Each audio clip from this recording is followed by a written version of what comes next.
Eché a mi marido y a su amiga manipuladora, después de que él la instalara en nuestra casa y quisiera dormir con ella en la misma habitación.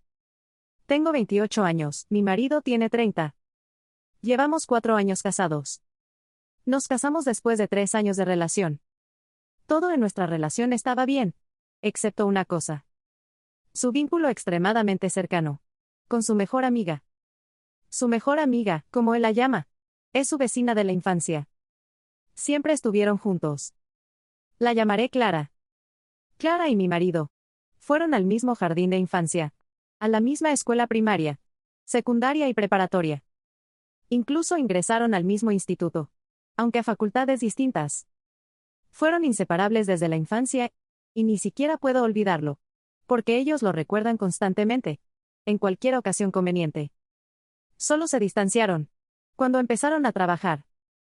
Fue justamente entonces cuando conocí a mi marido. Una vez, Clara me dijo que yo era la tercera mujer más importante en la vida de Daniel. La primera era su madre, la segunda era ella, y solo después venía yo. Lo dijo como si fuera una broma, pero estoy segura de que en realidad, eso es exactamente lo que piensa. Sinceramente, siempre sentí que ella no me quería, y me veía como una rival. Cuando Daniel y yo recién empezamos a salir, él me la presentó como su amiga mayor, y yo intenté ser amable con ella. Pero de inmediato, empezó a burlarse de la cantidad de maquillaje que yo llevaba, y dijo que no necesitaba impresionarla. Eso se repetía una y otra vez. Constantemente lanzaba comentarios sarcásticos sobre mi maquillaje, mi ropa y otras cosas. También hacía cumplidos, que en realidad eran burlas, después de los cuales yo me sentía insegura. Una vez me dijo directamente que a mi marido le gustaban las rubias tontas, y yo soy rubia. Creo que ya entienden con qué tipo de persona me tocaba tratar. Intenté hablar varias veces con mi marido sobre esto, incluso antes del matrimonio. Le dije que tenía un mal presentimiento respecto a Clara, pero él siempre lo minimizaba y decía que con el tiempo me acostumbraría a ella, que no le cae bien a todo el mundo, porque nunca filtra lo que dice, y es demasiado directa.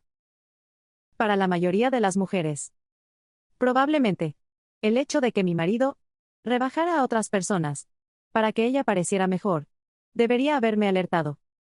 Pero, sinceramente, en ese momento, me parecía una tontería, comparado con el hecho de que podía estar con él. Porque en todo lo demás, él era perfecto. Era exactamente el hombre con el que siempre había soñado. Inteligente, divertido, encantador. Y yo estaba dispuesta a soportar a Clara, porque realmente quería estar con él, y él siempre me hacía sentir que me amaba. Así que todo estaba bien. Con el tiempo, dejé de prestarle atención a Clara, y no le permitía afectarme. Y cuando ella consiguió novio, todo se volvió aún mejor, porque dejó de atacarme, sin motivo alguno. Hace 4 años, Clara conoció a Marco a través de una aplicación de citas. Y al cabo de un año, se comprometieron. Decir que perdió la cabeza por él es quedarse corto. Y, al parecer, él también estaba enamorado de ella. A pesar de su evidente apego mutuo, yo siempre pensé que un año no era suficiente para conocer realmente a una persona. Además, no habían vivido juntos el tiempo suficiente como para pensar en el matrimonio. Pero Clara y yo no éramos amigas, y yo sabía que, si intentaba decirle algo, haría un escándalo. Así que me quedé callada. Se lo conté a mi marido, esperando que él, con cuidado, la guiara hacia una decisión más sensata. Pero él solo se entusiasmaba con el hecho de que él y Clara se comprometieran casi al mismo tiempo, y quizás celebraran sus bodas en fechas cercanas. Incluso hablaron de la idea de una boda conjunta, pero yo corté eso de raíz, diciendo que Clara y yo teníamos visiones demasiado distintas de todo. Y, por suerte, ella no insistió. Clara se casó con Marco aproximadamente un mes después de nuestra boda, y todo fue perfecto, hasta hace poco. Hace unos meses, Marco tuvo un grave accidente de coche. Estuvo hospitalizado durante bastante tiempo, y tuvo que someterse a varias cirugías. Afortunadamente, Logró sobrevivir, pero el periodo de recuperación iba a ser largo y difícil. Clara estaba destrozada. Al principio, pasaba todo su tiempo en el hospital, cuidándolo y apoyándolo. Yo realmente intenté ser comprensiva y solidaria en esa situación, porque entendía que estaba pasando por uno de los momentos más difíciles de su vida. Pero con el paso del tiempo, algo empezó a cambiar. Clara comenzó a llamar a mi marido, cada vez con más frecuencia. Al principio, eran llamadas cortas, supuestamente para desahogarse y hablar sobre su miedo y su estrés. Daniel siempre me decía que ella solo necesitaba apoyo, y que no había nada de malo en eso. Luego, las llamadas se volvieron más largas. A veces hablaban durante horas. Clara empezó a venir a nuestra casa, cada vez más seguido.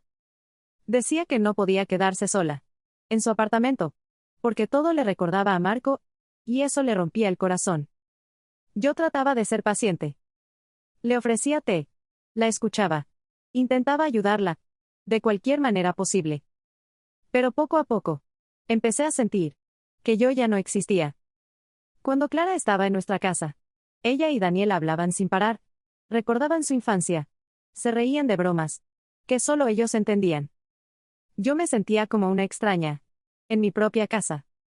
A veces, intentaba participar en la conversación, pero Clara inmediatamente cambiaba el tema o ignoraba lo que yo decía. Y Daniel ni siquiera se daba cuenta de eso. Una noche, Clara vino llorando y dijo que ya no podía más. Dijo que se sentía vacía, perdida y completamente sola. Daniel la abrazó y le dijo que siempre estaría ahí para ella. Entonces, ella dijo algo que me dejó helada. Dijo que no podía dormir sola y que cada noche tenía ataques de pánico.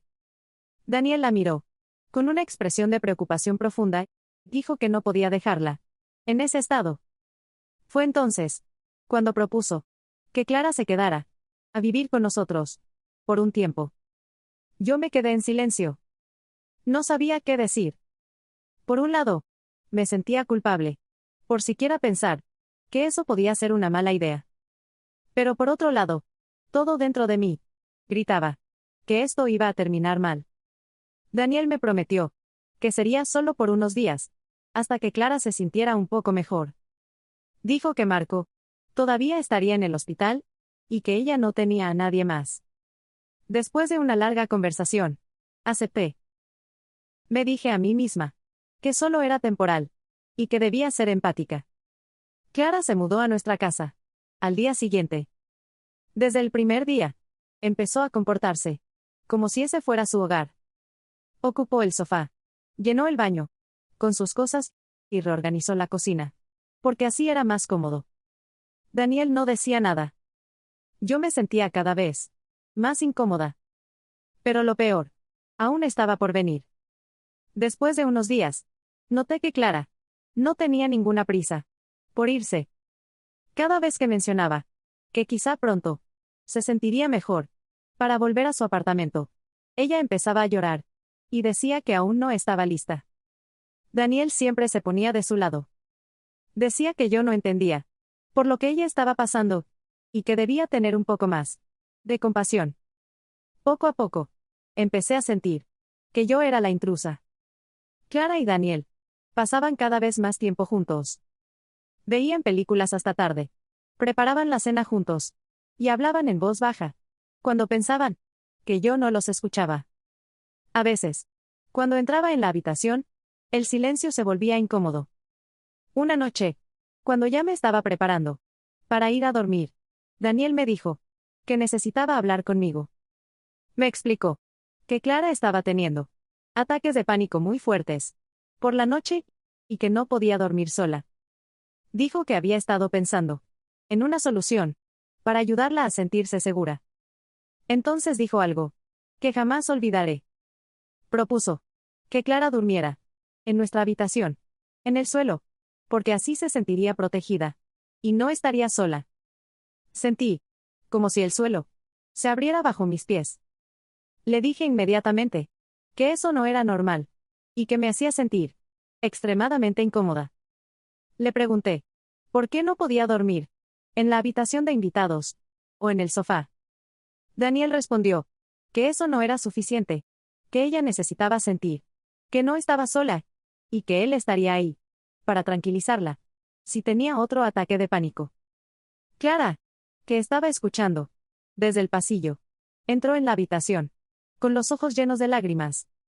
Dijo que no quería causar problemas, y que, si yo no me sentía cómoda, podía intentar arreglársela sola.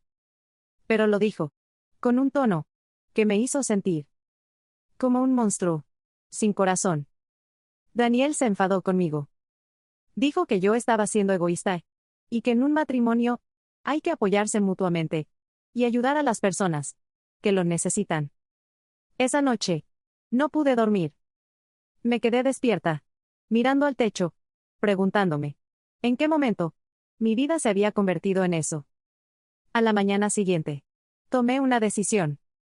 Le dije a Daniel que no podía seguir así. Le dije que necesitaba límites claros, que Clara tenía que irse, y que nuestra relación no podía continuar de esa manera.